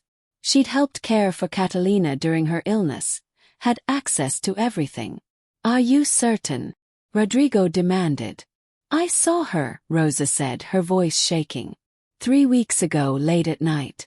She was in the poison storage, the locked room where we keep dangerous substances for the healers. I was walking past and heard noise. I peeked through the door and saw her taking a vial of silver-laced wolfsbane. Why didn't you report this immediately? Catalina asked. I was afraid, Rosa admitted. Valentina was so highly ranked. I thought no one would believe me. And then when the Luna Queen fell ill, I was too scared. I thought if I spoke up, I'd be next. You may have been right, Rodrigo said grimly. The servant we found dead, Mariana Dolores, she worked in the kitchens too. She may have seen something, and they killed her to silence her. Where is Valentina now? I asked. That's the problem, Catalina said. She disappeared 3 days ago, right after the council meeting where Alfonso threatened us. She's gone, and no one knows where. She's probably with Alfonso, Rodrigo said. He must have ordered her to flee before we could question her. Or she's planning something worse, I said quietly. Think about it.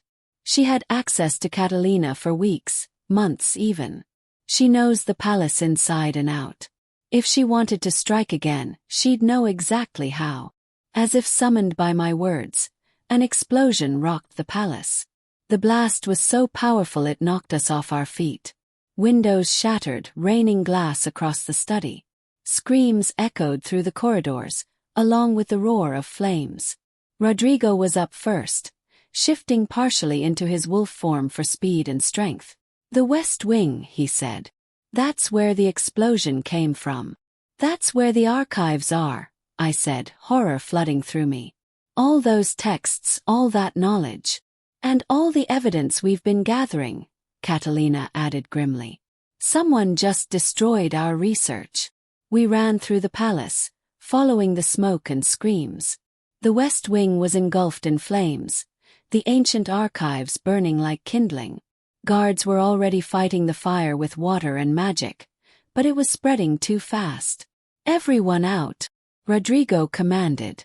Evacuate the entire wing. Don't try to save anything, just get out. I stood watching the flames consume centuries of knowledge, feeling helpless and furious.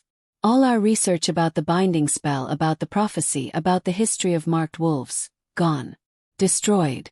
This was deliberate, I said. Someone wanted to make sure we couldn't break the binding. Alfonso, Catalina spat. It has to be him. We need proof, Rodrigo said. We can't accuse the head of the most powerful noble family without evidence. Then let's find evidence, I said. Valentina didn't disappear into thin air. She went somewhere, probably somewhere connected to Alfonso. We track her, we find proof. Over the next hours, while the palace dealt with the fire's aftermath, we launched our investigation. Rodrigo used his network of spies and informants. Catalina called in favors from servants loyal to her. And I did something I'd never tried before. I cut my palm and let blood drip onto a map of the kingdom. What are you doing? Rodrigo asked, watching me. Testing a theory, I said. My blood can heal, can purify. But the text said it could also could sense corruption and poison. If Valentina is the poisoner, if her hands have been stained with wolfsbane for weeks, maybe my blood can track her. It was a long shot. I had no idea if it would work. But the moment my blood touched the map, the mark on my wrist burned hot, and the droplets began to move. They slid across the map like living things, leaving red trails, until they converged on a single location. The Velasquez estate, Alfonso's family home. There, I breathed. She's there. Rodrigo stared at the map. That's private property. I can't just invade a noble's home without cause. You can if you have probable cause, Catalina said. And a magical tracking that points directly to his estate. That's probable cause. It's also unprecedented, Rodrigo argued. Using blood magic as evidence. The nobles will call it witchcraft, say it's unreliable. Then we don't use it as evidence, I said. We use it as a guide. We go to the Velasquez estate. We find Valentina. And we make her confess everything. Rodrigo looked torn between duty and desire for justice. Finally he nodded. We go. But we do this carefully. Small team, quiet approach. If Alfonso gets wind that we're coming, he'll hide or destroy everything. We assembled a team of 6. Rodrigo, Catalina, myself, and 3 of Rodrigo's most trusted warriors. We moved under cover of darkness, traveling quickly through the forest toward the Velasquez estate. The estate was massive, a fortified compound that was part palace, part fortress. Guards patrolled the walls, and magical wards shimmered faintly in the moonlight. How do we get in? One of the warriors whispered. I studied the wards, feeling the mark on my wrist pulse with heat. The wards are designed to keep out hostile magic and unauthorized wolves, I said slowly. But they're old magic, based on hierarchical recognition. They'll let in anyone who registers as high rank. So Rodrigo and I can walk through, Catalina said. But the rest of you can't. Actually, I said, feeling the power stirring beneath my skin, I think I can get us all through. I approached the ward carefully, holding my marked wrist up. The mark was burning now, responding to the ancient magic of the wards. These protections had been set up before the binding, before marked wolves were crippled. They recognized my blood as something powerful, something that predated the current hierarchy. The wards parted like curtains, creating a gap large enough for all of us to slip through. Impossible, one of the warriors breathed. No one should be able to bypass Velasquez wards. She's not no one, Rodrigo said, looking at me with something like awe. She's touched by magic older than their family. We moved through the estate grounds like shadows. I could feel Valentina's presence now, a sour note in the tapestry of scents and energies. She was here somewhere in the main house. We found her in a basement chamber, mixing what looked like another batch of poison. She looked up as we entered, her face cycling through shock, fear, and resignation. Luna Queen, she said quietly. I suppose it was only a matter of time. Why? Catalina's voice was filled with pain. Why would you betray me, Valentina? I trusted you. I treated you like family. Because you were in the way, Valentina said simply. Lord Alfonso has a vision for the kingdom, a return to the pure bloodlines, the proper order. But you with your common birth, your lack of true noble blood. You contaminated the royal line. And then you brought her, she gestured at me with disgust, into the palace. A cursed wolf, given shelter and protection. It's an abomination. Alfonso put you up to this, Rodrigo said coldly. Confess everything and I'll spare your life. Valentina laughed bitterly. Spare my life. You'll execute me regardless, Your Majesty. At least this way, I die knowing I served a greater purpose. She moved faster than any of us expected, grabbing a vial from the table and throwing it directly at Catalina. The glass shattered, and poison sprayed across the Luna Queen's face and chest. Catalina screamed, her skin already blistering from the concentrated wolfsbane. Rodrigo caught her as she collapsed. His face twisted with anguish. I didn't think. I just acted. I grabbed Valentina by the throat, slamming her against the wall. My mark was burning so hot now I could smell my own flesh cooking, but I didn't care. I bit my own wrist, tearing deep, and pressed the bleeding wound to Catalina's mouth. Drink, I commanded. Drink and live. Catalina's eyes were glazing over, but she managed to swallow. My blood flowed into her, and I felt that vast power stirring again, pushing against the binding that held it back. The mark on my wrist was glowing now, actually glowing with silver light.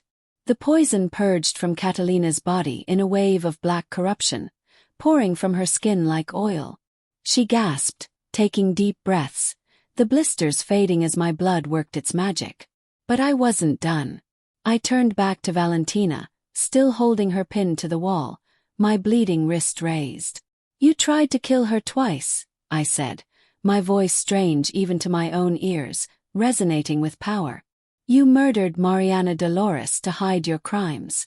You destroyed the archives to protect your masters. And you did it all believing you were serving some higher purpose, some pure vision. I was, Valentina gasped, struggling against my grip. The hierarchy must be preserved.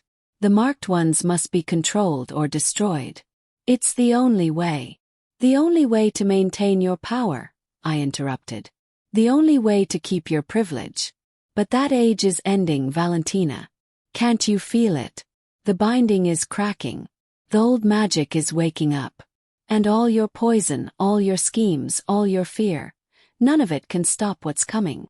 I saw real terror in her eyes then.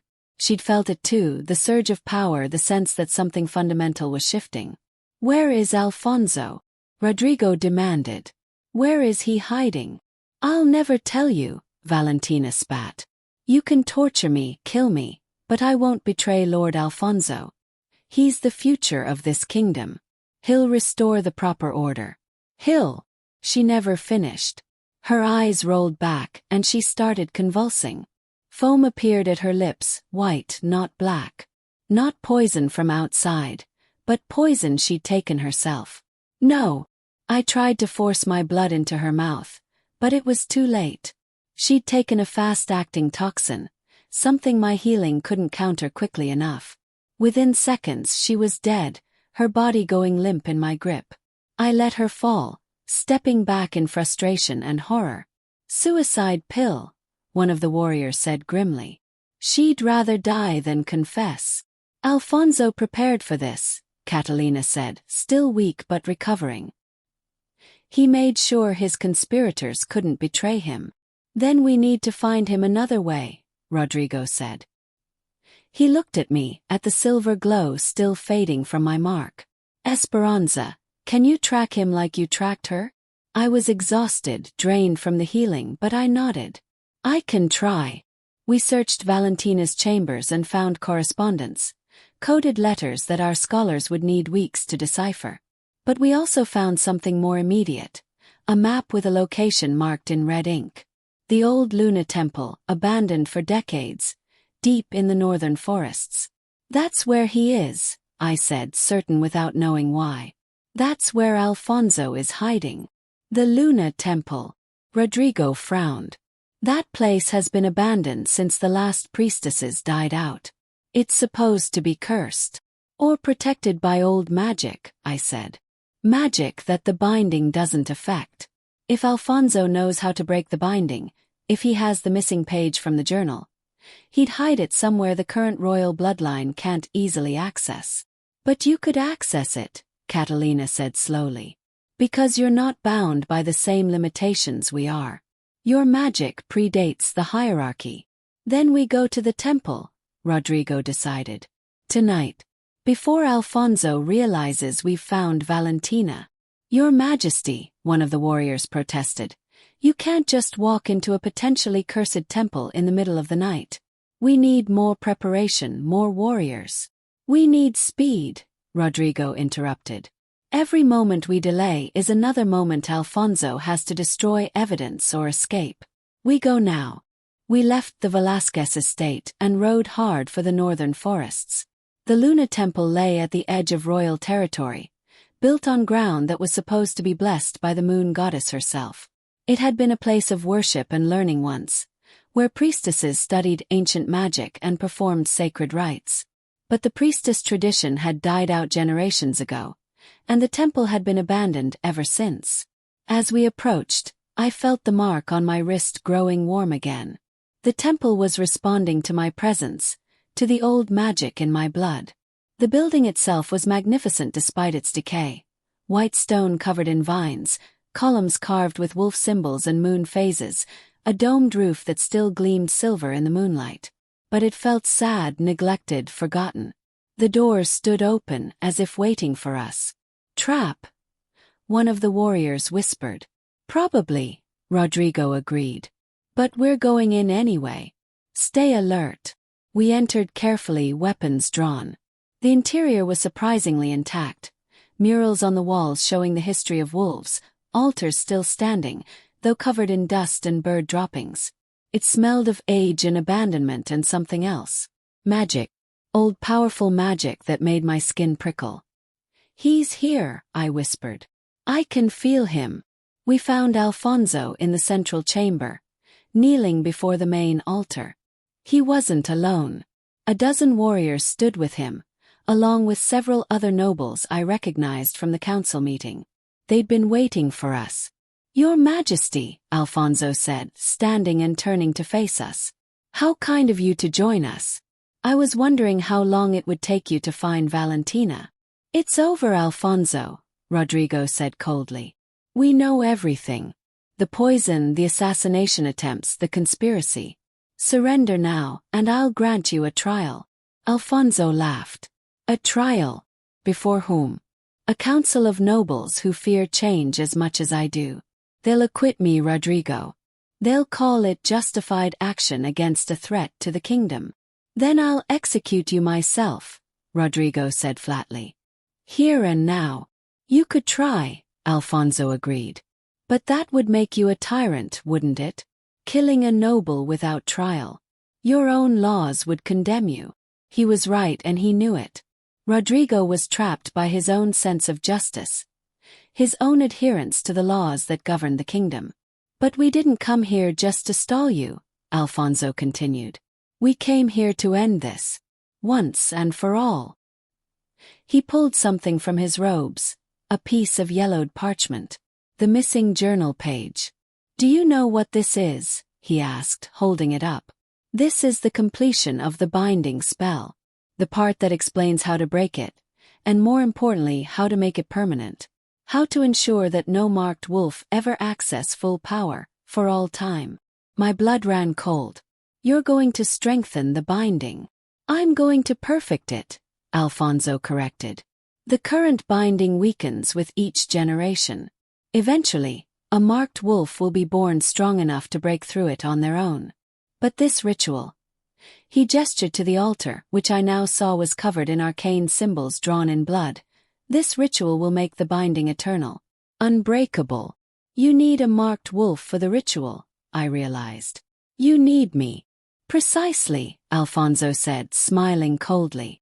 That's why I let Valentina die. Why I left the map where you'd find it. I needed you to come here, to this temple, where the old magic is strong enough to complete the ritual. Your death will power the permanent binding. Your blood will ensure the hierarchy stands forever. His warriors moved forward, surrounding us. We were outnumbered 3-1. This is your grand plan? Catalina asked. Murder and blood magic. You call that preserving order? I call it necessary, Alfonso said. The Marked One herself admitted she has the power to destroy our entire society. Would you rather I let that happen? Would you rather I allowed chaos to consume us? I'd rather you allowed change, I said, stepping forward. Real change. Not the destruction you fear, but evolution. Growth. The hierarchy is broken, Alfonso. Creates suffering. Divides us. It makes wolves like me into monsters when we're not. You are monsters, Alfonso spat. Abominations. Your very existence challenges the natural order. There's nothing natural about the hierarchy, I shot back. It was created by the fracture, by a magical catastrophe. Before that, all wolves were equal. My mark isn't a curse. It's a memory of what we could be again. Enough philosophy, Alfonso said. Seize them. Bring the Marked One to the altar. Kill the others if they resist. The warriors charged. What followed was chaos. Rodrigo and his guards fought with desperate strength, but we were outnumbered. Catalina shifted into her wolf form, attacking with savage grace. But Alfonso's forces were prepared, armed with silver weapons that bit deep into flesh. I felt hands grabbing me, dragging me toward the altar. I fought back, but I was exhausted from the earlier healing, my strength nearly spent. They threw me onto the altar, holding me down. Alfonso approached with a silver knife, chanting in old tongue. The mark on my wrist was burning again, but this time with pain, not power. The ritual was beginning, drawing on my blood, my magic, to fuel the eternal binding. No, I gasped. Rodrigo. The Alpha King was fighting 3 warriors at once, blood streaming from a dozen wounds. He couldn't reach me. None of them could. Alfonso raised the knife, preparing for the killing blow that would complete the ritual and doom all future marked wolves to eternal imprisonment. And then, in that moment of absolute desperation, I felt something break. Not the binding that was still holding, still suppressing my power, but something else. Some internal barrier, some limit I'd placed on myself. I'd been so focused on being controlled, on being safe, on not being the monster they feared, that I'd caged myself. But I wasn't a monster. I was marked, chosen, powerful, and I was done being afraid. The mark on my wrist exploded with silver light. Pure, blazing power surged through me, breaking through the binding like a dam bursting. I felt the full weight of my gift awakening, not just healing but transformation, change, evolution. I screamed, and the sound shattered every window in the temple. The warriors holding me flew backward, thrown by invisible force. Alfonso stumbled, his knife clattering to the stone floor. The silver light expanded from my mark, filling the chamber, pushing back the darkness. And in that light I understood. I saw what I could become, what the prophecy had promised. Not a destroyer, not a savior, but a catalyst, force for change. I rose from the altar, the light surrounding me like armor. The binding was still there. I could feel it trying to pull me back, trying to cage my power. But now I was pushing against it, testing its limits, finding the cracks. Impossible, Alfonso whispered, backing away. The binding should hold. It should. Your binding was created with fear, I said, my voice resonating with power. It was built on the belief that marked wolves are dangerous, that we must be controlled. But that belief is a lie. And lies, Alfonso, eventually crumble. I raised my hand, and the light intensified. Not to attack. I wasn't there to kill anyone despite what they'd tried to do to me. But to show them. To make them see. Images appeared in the light. memories from the ancient texts I'd read, visions of the time before the fracture. I showed them wolves living in equality, in harmony. I showed them what had been lost when the hierarchy was created.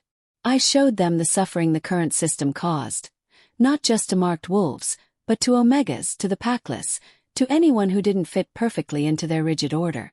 And I showed them what could be. Not chaos, not destruction, but something new. A world where wolves were valued for their merit, not their bloodline. Where power was earned through wisdom and compassion, not inherited through birth. Where gifts like mine were celebrated, not feared. This is what you're so desperate to prevent, I said. Not destruction. Not doom. Change. Growth.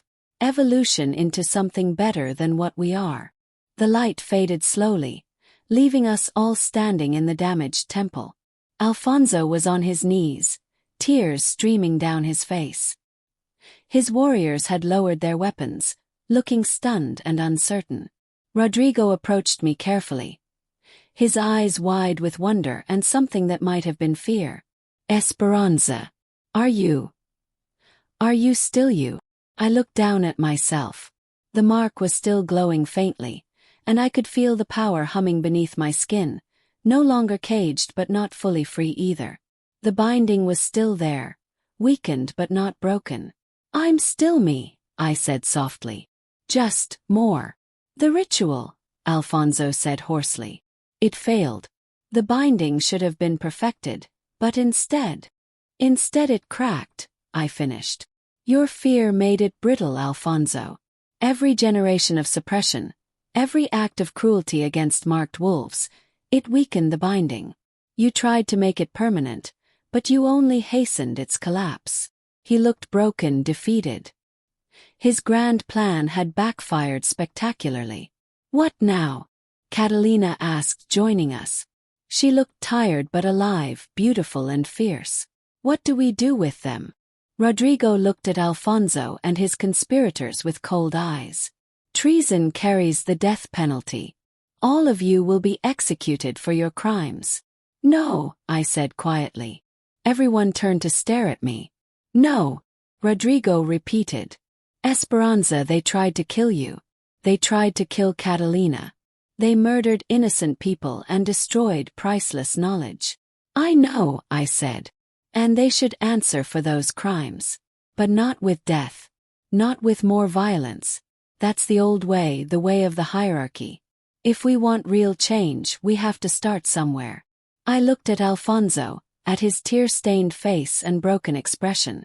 You acted from fear, I said to him. Fear that change would destroy everything you valued. I understand that fear, even if I don't excuse your actions. So here's what's going to happen. You and your conspirators will be stripped of your titles and lands. You'll be exiled from royal territory, sent to live among the packless and the rogues, the wolves you've always looked down on. Maybe living as they do will teach you something about the real cost of the hierarchy you fought so desperately to preserve. That's worse than death, Alfonso whispered. Maybe, I agreed. But it's also a chance. A chance to learn, to grow, to become something better than what you are. Take it or refuse it. The choice is yours. Rodrigo looked at me for a long moment, then nodded slowly. So be it. Alfonso Mateo de Velázquez, you and your conspirators are hereby exiled.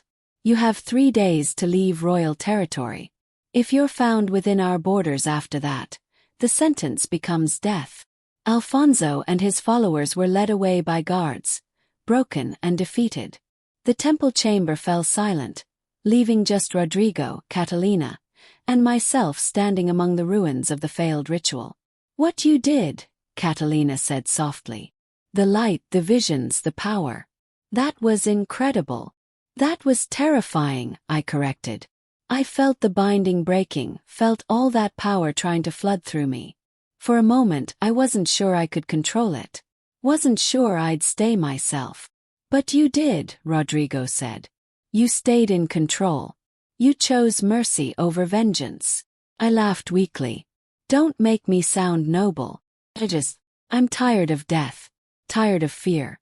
If we're going to build something better, We can't start by repeating the same cycles of violence. We left the temple as dawn was breaking, painting the sky in shades of pink and gold. The ride back to the palace was quiet, each of us lost in our own thoughts. The binding was cracked but not broken. My power was awakening but not fully realized. Alfonso was defeated, but his ideology lived on in countless other nobles who feared change. We'd won the battle, but the war, the real war for the future of wolf society, was just beginning. The following weeks were tumultuous. News of Alfonso's conspiracy spread throughout the kingdom, causing shockwaves through noble society. Some families rallied behind the throne, pledging loyalty to Rodrigo and acceptance of my presence. Others withdrew, sullen and suspicious, clearly sympathizing with Alfonso's goals if not his methods. The palace became a pressure cooker of political tension. Rodrigo held endless councils, trying to maintain stability while also beginning to address some of the systematic inequalities that had led to this crisis. Catalina worked tirelessly to rebuild networks of trust among servants and lower-ranking wolves who'd felt caught between competing powers. And I continued my research, now with a new urgency. The binding was cracked, my power growing stronger each day. I needed to understand what would happen when it finally broke completely. Would I be able to control it? Would I become the monster they feared, or something else entirely? My parents arrived during the third week. Rodrigo had kept his promise, sending an escort to bring them safely to the palace. Seeing them again after 3 years of exile broke something open inside me.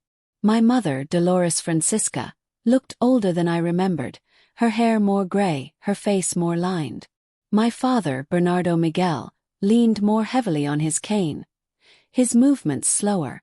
But their eyes were the same, filled with love and relief and pride.